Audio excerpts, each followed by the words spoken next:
However, the gravels it was found in was sandwiched between two layers of the walnut shale. This is from the time of the dinosaurs.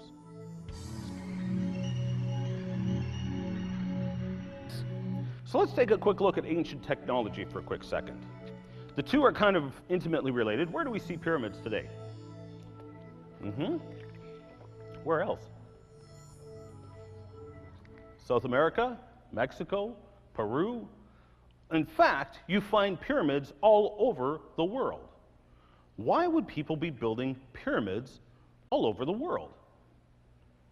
Seems like a strange oddity, and in fact, there are tons of similarities like this throughout all cultures around the world. My good friend Vance Nelson is actually working on a book right now, which I've forgotten the name of it right now, but he's either going to get the book done or he's going to do a video, depending on which. But he ties all this back to the time of the Babylonian culture. You got to remember, according to the scriptures, all cultures came from one place, Babylon. Now, even right here in North America, you see pyramids in the form of mounds. They're mounds of dirt.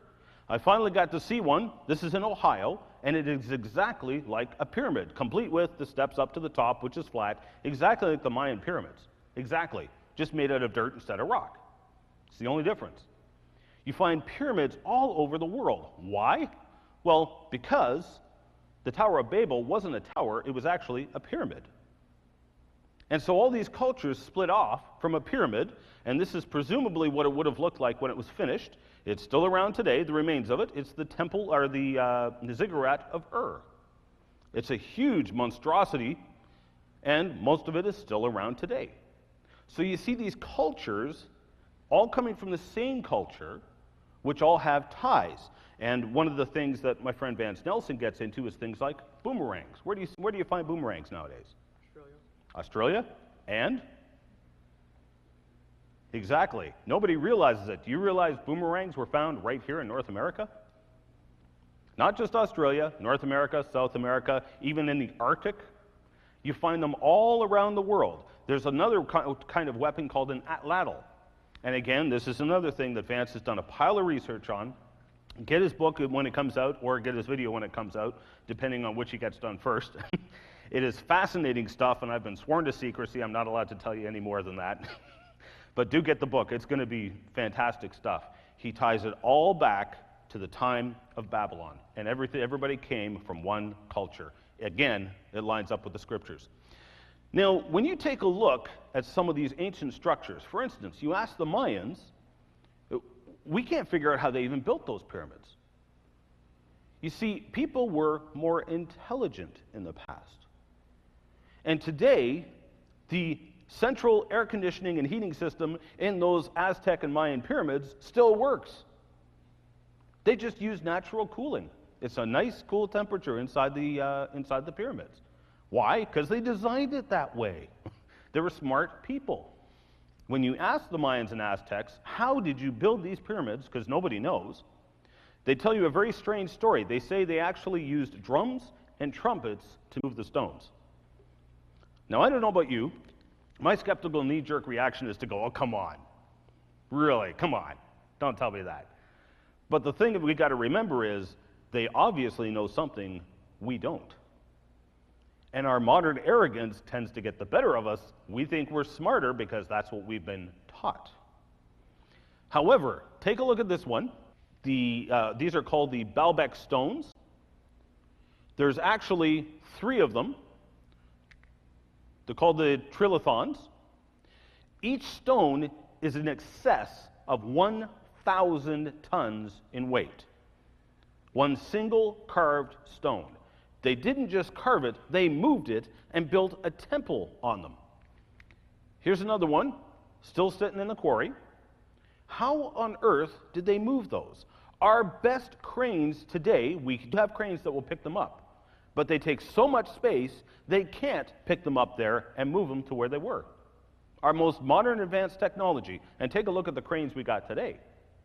Now, a lot of people have just said, oh, they just used a whole bunch of people, some ropes and pulleys and logs. Makes no sense at all. They haven't done the math or the physics. It doesn't work. You'll snap the ropes, you'll crush the logs, and bury everything under the 1,000 tons or more of weight. So how on earth did they move them? Nobody knows. However, there has been a lot of talk. Again, if you talk to the Mayans and Aztecs, they claim they moved them with drums and trumpets. Some have claimed to actually witness these ceremonies where they actually levitated rocks using drums and trumpets. I don't know if it's true or not, but I do know there's been a number of patents over the years that have used acoustics to levitate things, and there's some that are still being worked on today. This is not far from here. This is down in Geneva, Illinois. This is a supposed acoustical levitation machine. It's on display in the Geneva Historic Society. And by the way, I had to get special permission to get these photographs, okay? They normally do not allow permission to, or normally don't allow you to take photographs. I've wanted to take photographs of this for years. Now, this one never actually worked, but the conclusion we were told by John Kopek, who was unfortunately died in 2004, John related to us that they concluded the reason it didn't work was because their tolerances weren't tight enough. But they suspected it could work. So again, this whole idea, is it possible they moved them with sound? Hey, maybe.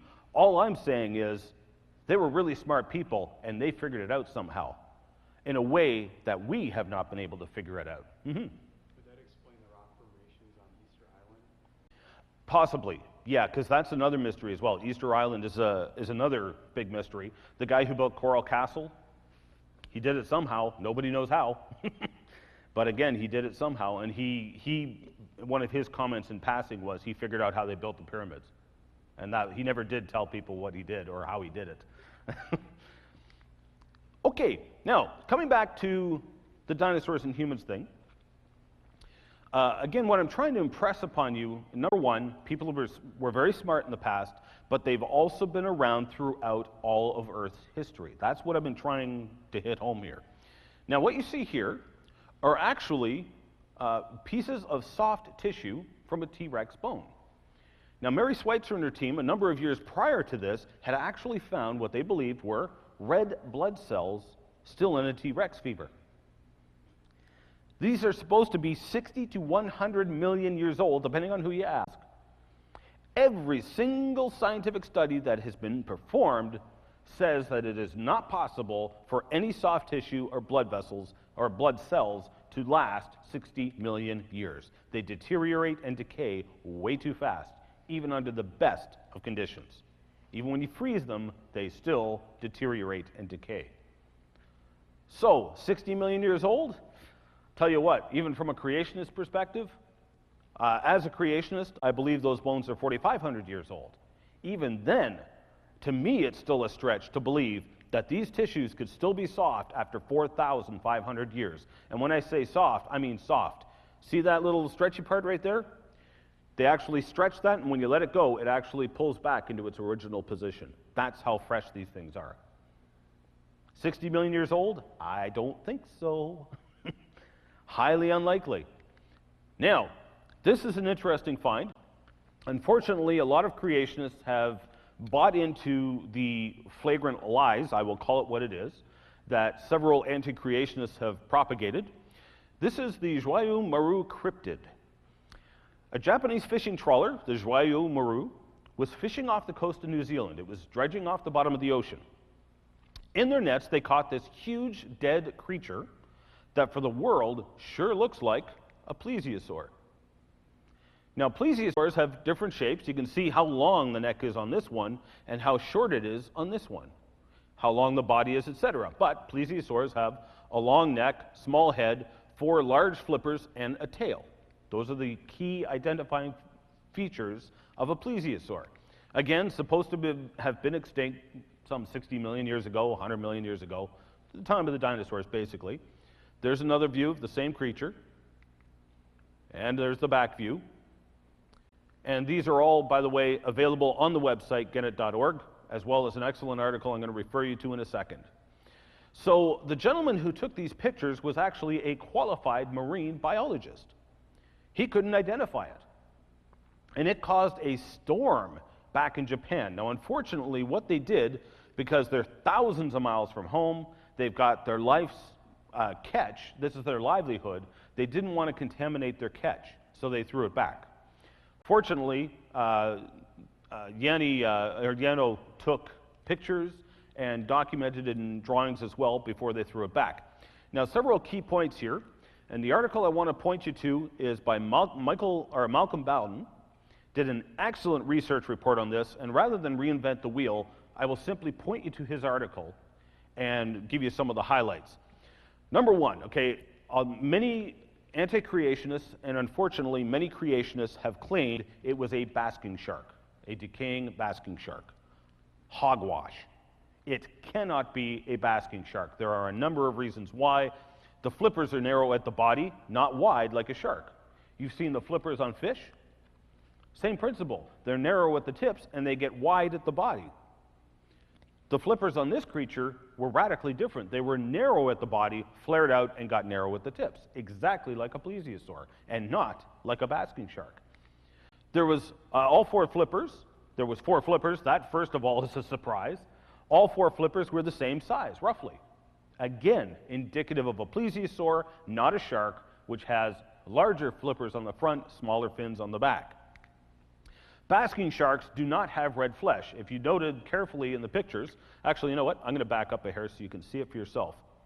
Notice the red flesh visible at the spine.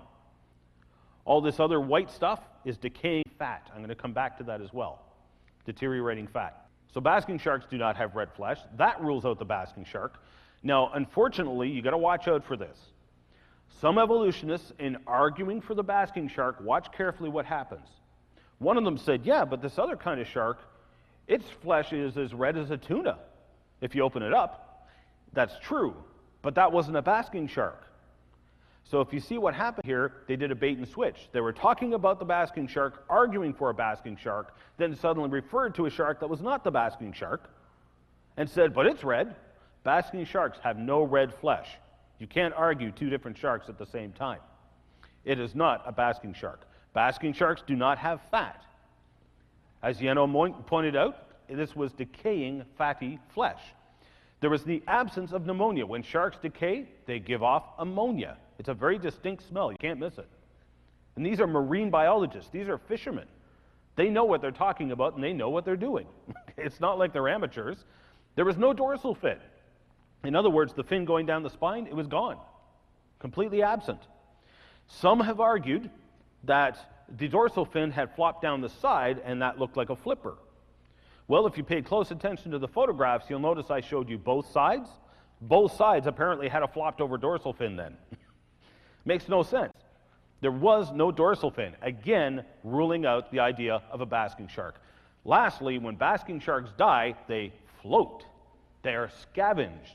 There was no evidence of scavenging, and this carcass was sitting on the bottom of the ocean. It sank. It was negatively buoyant, not positively buoyant as a dead basking shark is. It was dredged up from 900 feet below the surface. It was not a basking shark. The most likely explanation, it is a plesiosaur-like creature, some kind of mammal. There are some slight differences, but as you saw for yourself, there are variations even within the plesiosaurs. Perhaps variations we don't even know about. Now, for further reading, if you want to follow up on this, of course, Malcolm Bowden's article, which I just referred to, there's the full web address there. And then there's another gentleman by the name of John Koster, and that is where I got those photos from, and that's on the Gannett website, and that's the web address for that. And that was from the Missouri Association for Creation. Both of them are excellent articles. Basically, John Koster started off his article. He wanted to show you what the scientific community did not want you to see. And so they published the photographs and did a follow-up article. Excellent reading. Check it out from there. Now, I just showed you a possible dinosaur-like creature, possibly still alive today, and I'm going to come back to the coelacanth later on, because that also ties in with this, but that's for another lecture. These photographs I'm going to show you are, once again, fossil human skeletons. Completely modern, but they come from the Dakota Sandstone in Moab, Utah. As you can see, they're articulated. These come from my good friend Don Patton, down in Texas. And Don, Carl Baugh, the Creation Evidence Museum, Joe Taylor, and team went up to Utah to excavate several of these in the 90s. The first group was found in the 70s by this guy, Dale Fuller. Again, my good friend Vance Nelson, who is an amazing researcher, and he is like the typical Canadian Mountie. He always gets his man. He did not have the name of this guy, and he still tracked him down, calling all over the United States until he found him. And he found him, and he interviewed him over the phone personally. So we got the scoop. What happened was Dale Fuller was bulldozing in this mine. I believe it was a copper mine. And what happened is he dug up these bones. When you're driving a bulldozer, you can't see in front of you. So as he's bulldozing along, he struck these bones. In his mind, this is an Indian burial site. He didn't think it through that it took a bulldozer to remove the solid rock to expose the bones. He didn't clue in. But he assumed they were Indian remains, so he covered them again. In the meantime, while he went away, a guy by the name of Lynn Ottinger, who is a local rock hound. I've actually gotten to meet his son. I've been to Lynn Ottinger's rock shop. Lynn Ottinger came by with a group of fossil rock hounds, knelt down with his brush, swept away the dirt, and made the find of the century. And so there was a misperception that was conveyed that these rocks were not buried in solid stone. They were in solid sandstone. In fact, the solid sandstone was so hard that they actually stopped mining there. They actually closed the mine down because it was just too hard to mine. There's Dale Fuller pointing to the very spot he first dug up the fossil bones. Now, this is all in the Dakota sandstone, okay? Now, the bones have actually become permineralized with things like malachite, for instance, gives it a blue tinge, copper, etc. And it's actually turned all the stones into a very beautiful blue color. Azurite and different minerals like that involved. But here's the thing. There was 10 skeletons of men, women, and children found, total. Now again, you remember I mentioned before, whenever we find an out-of-place artifact or an out-of-place fossil, the first thing they assume is that there was a crack in the ground, that these poor people walked along and fell into the crack. Well, there's a lot of problems with that. Number one, there was no evidence of a crack. Dale Fuller saw no faulting anywhere. In fact, he's able to point out to you where the faults in the mine were. None were where he dug up the skeleton. And they had excavated for years above that skeleton, slowly removing solid rock. These skeletons were in solid rock. Others came up with the crazy idea that it was Indians who were mining and the mine collapsed. Well, no broken bones, and mines just don't seem like the kind of place to have women and children either. Maybe I'm wrong, but it just doesn't seem like the right place. But here's the thing. They're embedded in the Dakota sandstone, which is supposedly dated at 100 million years old, according to the U.S. Geological Survey. Again, the time of the dinosaurs, completely modern human skeletons. Now, let's get to one of my more favorite places. Let's head on down to Texas. This is the Paluxy Riverbed. And what you're looking at here is actually the longest trail of dinosaur tracks. The Paluxy is literally world famous as a mega track site. There are dinosaur tracks all over the place. If you ever get the chance to go, you have to go and visit it. And I remember the first time I walked down the river, I had never seen a dinosaur track before. I didn't know what I was looking for. I'm walking down the river going, gee, I hope I find one. And then practically fell into one. They're all over the place.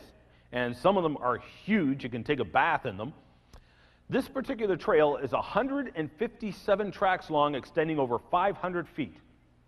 It is now the longest trail in the world. It was first discovered in the 1970s by a guy by the name of Mike Turnage. It was later excavated by the Creation Evidence Museum, Don Patton and team and friends, in the year 2000. Now, the reason I bring this up, first of all, it's an important find. It is the longest continuous dinosaur trail known to date.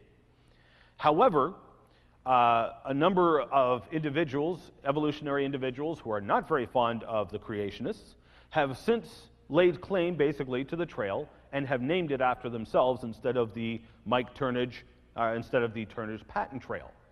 No, it was originally discovered by Mike Turnage and Don Patton. I'd just like to set the record straight. It was a major find, but once again, the creationists get the short end of the stick because the evolutionists are basically in control of academia, and they say what goes and what does not go. Now, I want to take a look at the Paluxy situation, so you understand it. First, I want to give you a tour through the exciting life of a clam. There's the clams spending their nice day basking in the sun, eating something, I don't know what, I'm afraid to ask. But anyway, clams, you'll notice, typically live in two ways. In this case, this is in Canada, they are buried, end up in the dirt, okay? So they're either buried in the dirt, end up, or they actually glue their hinge to a rock or something, okay? Now, when they die, they fall open. Now, there are some clams and oysters, actually I'm not sure about oysters, but I know there are some clams that do not open when they die. The clams I'm about to show you do open when they die, okay? They actually pull themselves closed, so they actually fall open when they die. Even when they move around, they are still in the upright position. You can actually see the trail where it's moving around. They open their shell a little bit, and they have a little foot, and they shove themselves along with their little foot. So even when they're moving, they're still in the upright position. Now, let's take a look at the Paluxy Riverbed. Again, this is all part of the Austin Chalk sequence that I talked about a couple sessions ago. And there's several layers. This is more of the marl layer that's in between them. But the clams, the fossil clams, are found all throughout the layers, including the layers with the dinosaur tracks. When you take a look, the shells are all over the place. There's got to be billions of them, literally. You can see there's fossil shell, fossil shell, fossil shell, fossil shell. Notice not one of them are upright. They have been ripped up from either what they were anchored to or the dirt they were anchored in and tumbled. Now, I did a study a couple of years ago. I documented hundreds of them. Not one was in the living position. Clear indication of catastrophic ripping up and burying in the dirt, contrary to what you see in the common literature, which says that they were buried in situ or buried in the living position. There was nothing common gentle about this. This was a catastrophe. Now, those layers have tons of dinosaur tracks in them and what sure look like human footprints, fossil human footprints. Among the dinosaur tracks, beside the dinosaur tracks, sometimes in the dinosaur tracks, sometimes the dinosaur tracks overlap the human tracks. So let's take a look at some of those tracks. You saw some already. You saw footprints from the Taylor Trail the other day. That is the Taylor Trail right there. It is a sequence of 14 tracks, right, left, right, left, right, left. Now, some have tried to argue that the human-like prints are actually only badly eroded dinosaur tracks. Nonsense.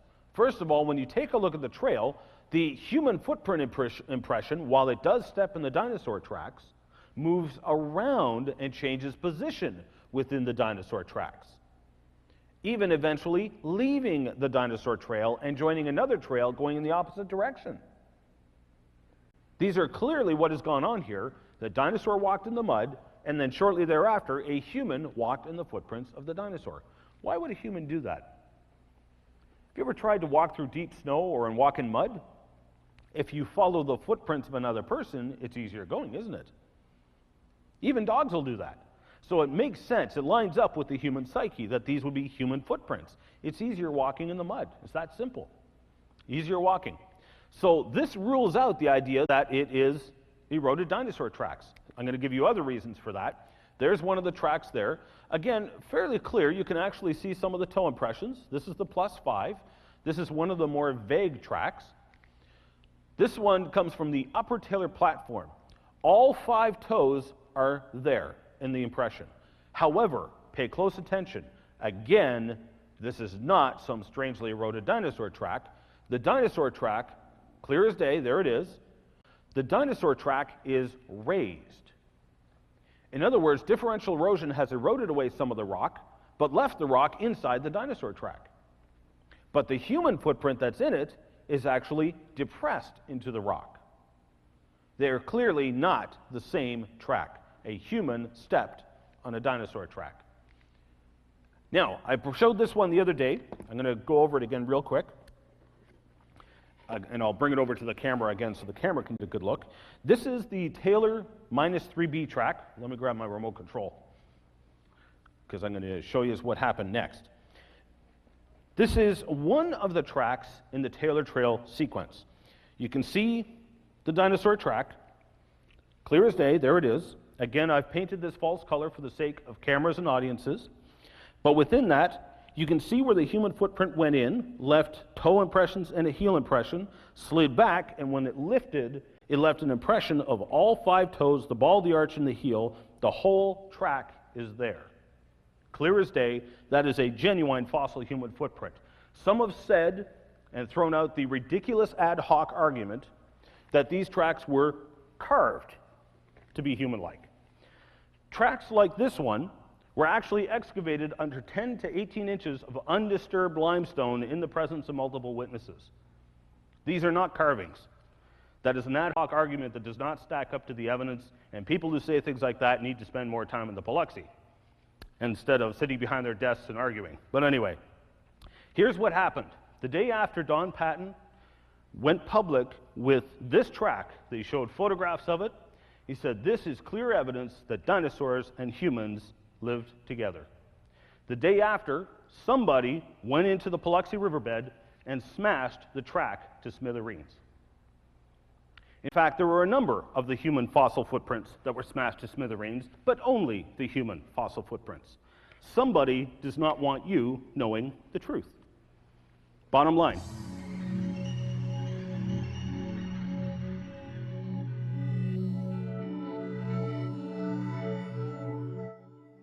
Now, the fossil cat print, which again is just as damaging to the evolutionary model, cats were not supposed to have evolved until 54 million years after the dinosaurs became extinct, yet here's their footprints right alongside the dinosaur tracks, and again, sectioned, as you can see, in a number of different ways, and there you can see the pressure lines present from the fossil footprint. These are genuine fossil footprints among dinosaur footprints, and they should not be there. This is science's best explanation for dinosaur tracks and human tracks found together.